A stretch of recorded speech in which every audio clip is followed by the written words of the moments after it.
They finally did it, guys. Yeah, they finally made Wise into a submissive good boy. They got him bowing and begging for forgiveness. But unfortunately, I will not be channeling my inner AO3 fangirl for that juicy topic. Let's give him a rest after that sauna day. Anyways, today I want to talk about a trope that has survived long enough for probably a millennium, perhaps even before Christ. It is a trope so old that I'm pretty sure two people were arguing over a goat in ancient times and someone nearby went, "Wait, this is kind of spicy," and immediately started carving them making out on a cave wall. Of course, the trope is none other than enemies to lovers.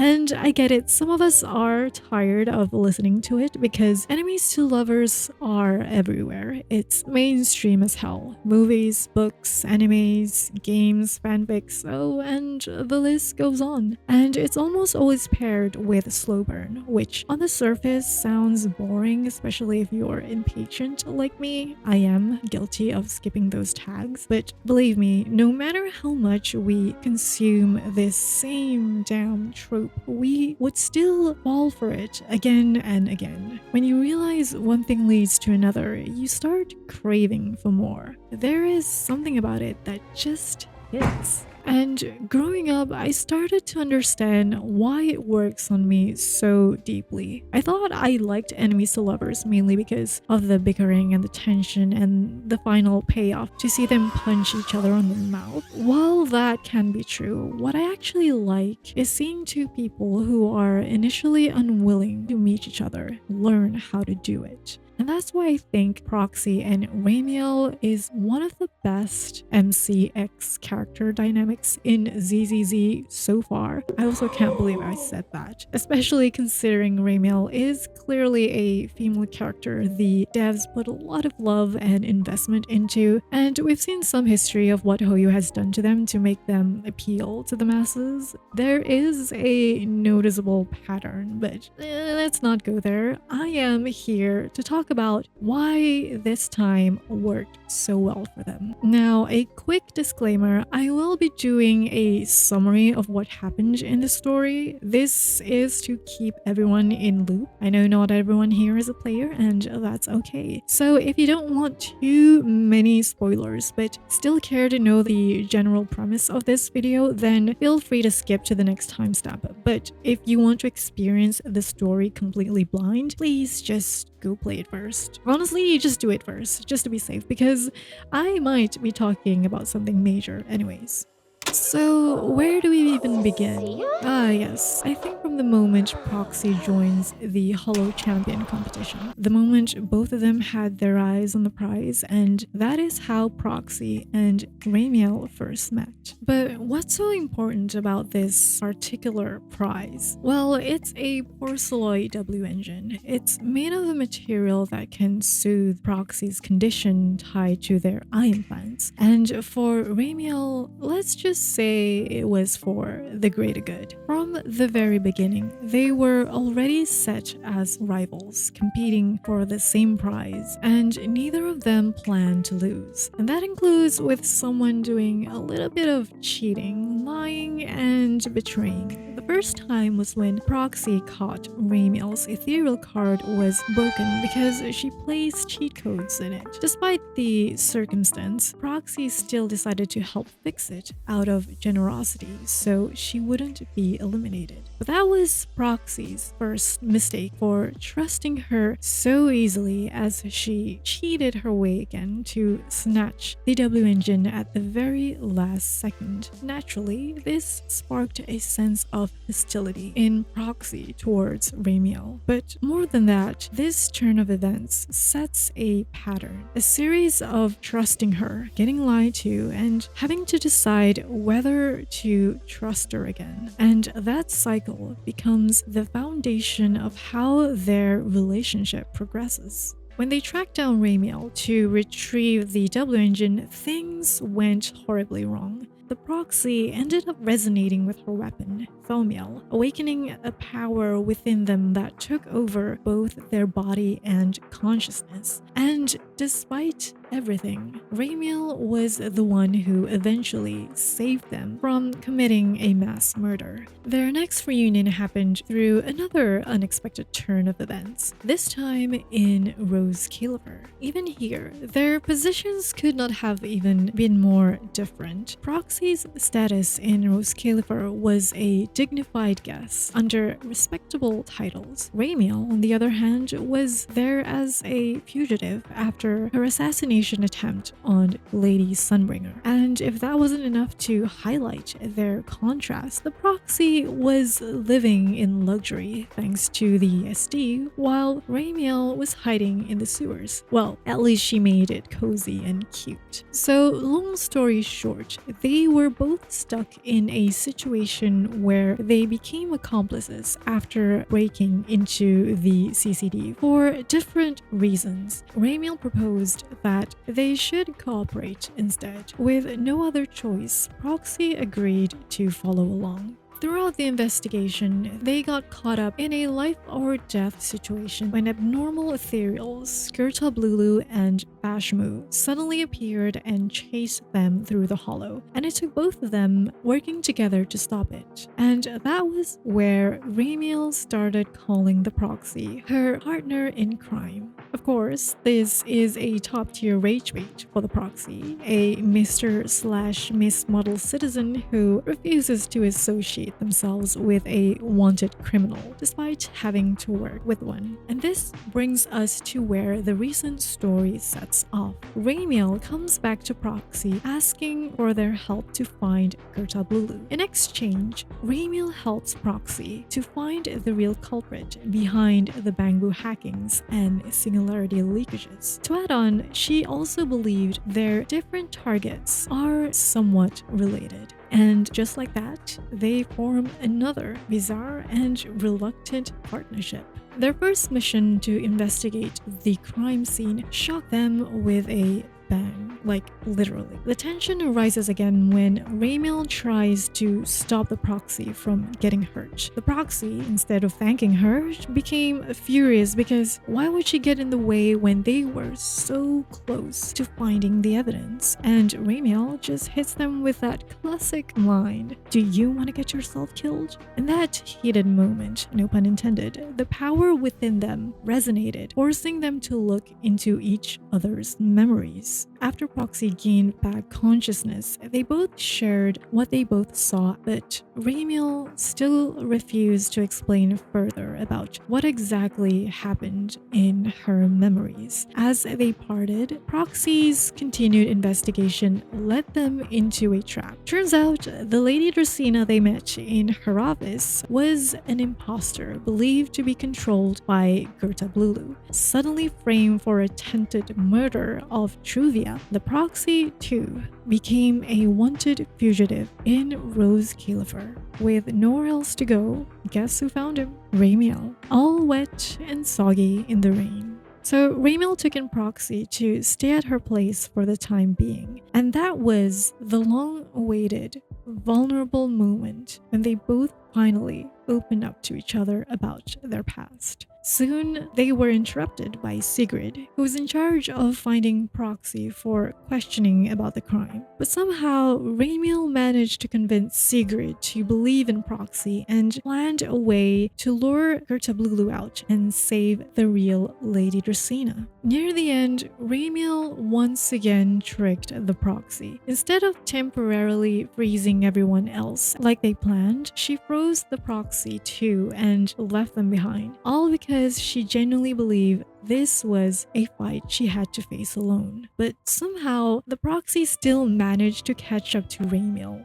Absolutely furious. They threw her own words right back at her. All that partner in crime talk, and she still left her partner behind. Saving apologies for later, they focused on handling Skirtablulu and saving Lady Dracena first. At the end of the battle, the mystery of Skirtablulu and Bashmu's sudden appearance was still unsolved, but they did manage to rescue Lady Dracena. Suddenly, guards surrounded them, led by Lady Linvern and Sigrid. The proxy was confused at first until the pieces fell into place. What a surprise! She did it again. This whole thing was already secretly planned by Remielle. She was letting herself get captured and confessed the attempted murder to Truvia in front of everybody, all just to clear the proxy's name.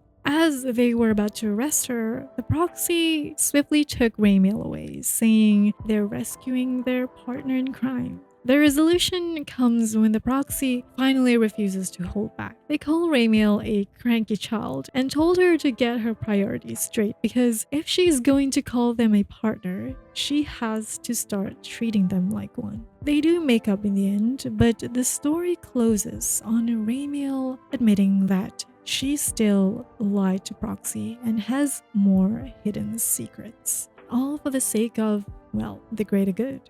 Personally, I felt like 3.1 was too short, or maybe I was just addicted and wanted more, but I really liked the direction of how Remy's and the proxy's relationship is written. You don't see this kind of writing a lot in these type of games, and I was genuinely surprised they kind of pulled it off. And before anyone comes at me with, well, actually, they do this trope all the time. Yeah, I know. Like I said earlier, the trope itself isn't rare. ZZZ didn't invent enemies to lovers, and this isn't even their first attempt. But the difference now is how they used it, which is why I want to talk about this specifically here, because a lot of people hear enemies to lovers and think it just means banter with insults and eventually romance. I mean, yeah, that part is fun, but that's not what the trope really all is. For me, the word enemies in Enemies to Lovers is about two people who start off on completely different pages, like different values, different priorities, different fears. It doesn't necessarily mean they hate each other out of spite for no reason. They clash because something about the other person gets under their skin, which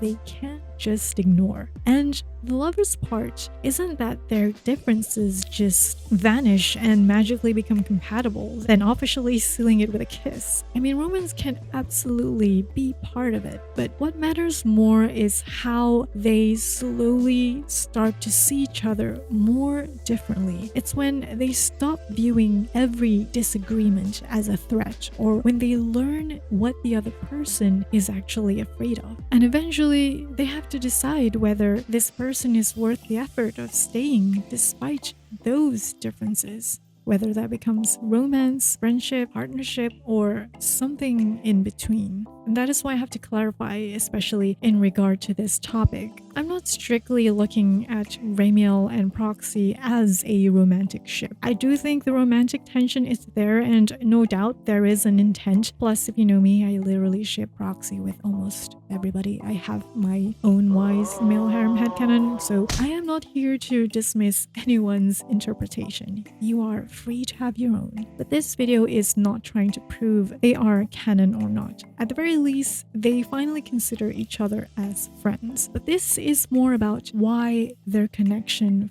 feels earned. Their relationship feels natural because the story lets us watch it build instead of constantly telling us how close they are. And it is a really great example of show, not tell. Every interaction changes the next one until partner in crime, which started as a playful little line, eventually becomes something meaningful, something they both have to live up to. And that transformation is what really got me. That is why Enemies to Lovers have always felt so timeless to me. Under all the tension, the drama, and the I hate you but I would still die for you moments, it reflects something that is very real about our own relationships. No matter how much we love someone, we are still two completely separate people. We have our own wants, needs, values, fears, and way of dealing with things. We can care about someone deeply and still disagree with them. We can both want what is best for each other and still miss what the other person actually needs. Like, we can need space while the other person needs reassurance. Ultimately, we can be selfish and selfless at the same time. Relationships are messy, and I think that is the part people forget sometimes, because let's be real, nobody wants to share all the lows and fights in a relationship they truly cherish. That's why we only see the good part of it. What we don't see is the ugliness in between, the misunderstandings and the bruised feelings. We almost never get to watch what actually built that love in the first place. I am not saying every argument is healthy or that people should stay in relationships that hurt them, but in the context of a relationship where both people genuinely care for each other, conflict can reveal a lot. It shows us where our boundaries are and what we are willing to sacrifice. Working through conflict is where relationship reveals whether it can grow, and that is why friction, when it is written with intention, feels so satisfying. The intimacy is tested in those conflicts, in those heated moments, and it draws us in as viewers because we want to know what happens next. But most importantly, our anticipation reveals that deep down, we're also wondering if that kind of possibility exists for us too. If two people can hurt each other, miss each other, want different things, and still find their way back. So maybe that's why we get so invested. For a moment, their chance becomes a stand-in for our own. This trope teaches a lot that love isn't all about the absence of friction. It is what two people choose to do with that friction. And to work through that friction, it takes two to tango. It is an idiom mostly used to share blame for something involving two people in difficult situations, like an argument or a fight. On one note, it is a perfect title for Remielle's EP. It also echoes her story with the Proxy. They keep up ending up in tricky situations together, and at one point, they even share the blame for attempted murder. Still, that's only the surface of the connection I'm trying to make here. Although the phrase is usually associated with negative connotations, it means more about how two people need agency. And that requires both making a choice, both taking action, and both taking responsibility. Just like a tango, it cannot be danced by one person. And relationships are the same. And no matter how much one person loves, sacrifices, protects, or tries, they cannot make a relationship progress entirely by themselves. This imbalance is the core of Remielle and the Proxy's dynamic. From the start, Remielle keeps the leverage. That's where the Q&A game comes in. It feels playful and open, but she still controls the board. The Proxy is invited in, but Remielle still decides how much of herself is actually on the table.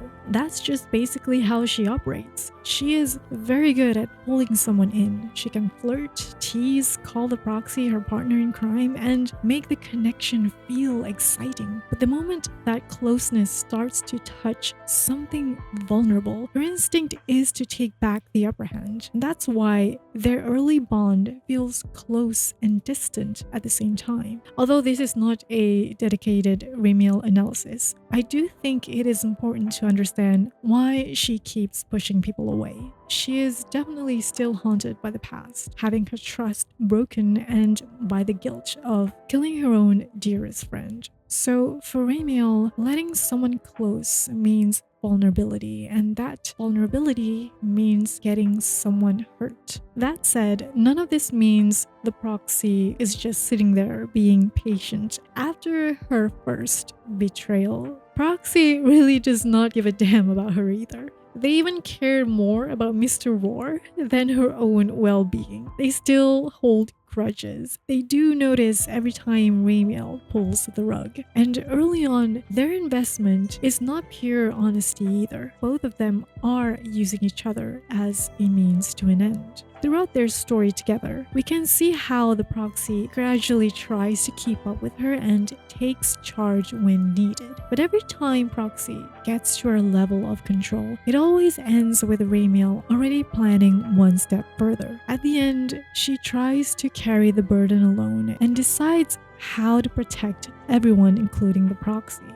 But that doesn't mean nothing has changed. Their actions to each other may look the same, but looking closer, their reasons behind them have shifted. In the beginning, they were positioned against each other, and both of them acted out of pride. Proxy saw Remielle as someone who lied and kept getting in their way. Remielle saw Proxy as someone she could keep at a distance while still using them to get closer to her own goal. Every challenge between them was about refusing to give the other person the upper hand. But when they finally saw what was underneath all of that, they realized both of them were coming from the same place. The story explicitly frames them as people who once had pride and dreams, lost someone dear because of that pride, and fear losing control of their power again. That is why they keep responding to each other with hostility. But that understanding did not suddenly change who they are. They are still difficult with each other. They still pull away, keeping scores and trying to take control of the situation. But Proxy's anger is no longer only about getting even with Remielle. It also becomes a refusal to let her keep deciding everything alone. And Remielle's teasing and control are still there, but little by little, Remielle becomes more willing to reveal the parts of herself she would normally keep hidden. Their relationship still progressed, but not in a linear way. They grow the way real relationships often do.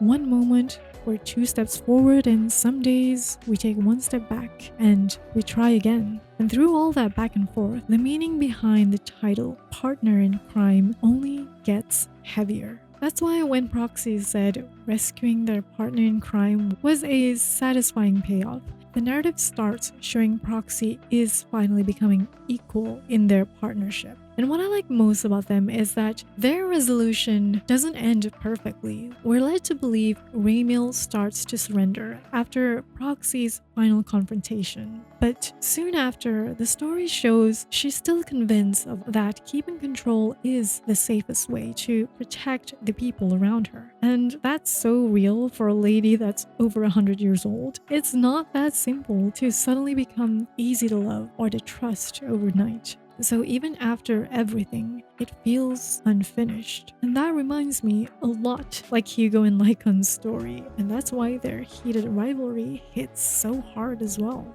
Again, I truly enjoyed the build-up between the two. Their dynamic alone is enough to show how they are as characters. We see more of Proxy's unfiltered side, and what's underneath Remielle's alluring persona. And that's something not easy to pull off, especially given in such a limited setting. They also managed to execute Remielle so well. Like at the beginning, I was right there with Proxy. I thought she was so annoying.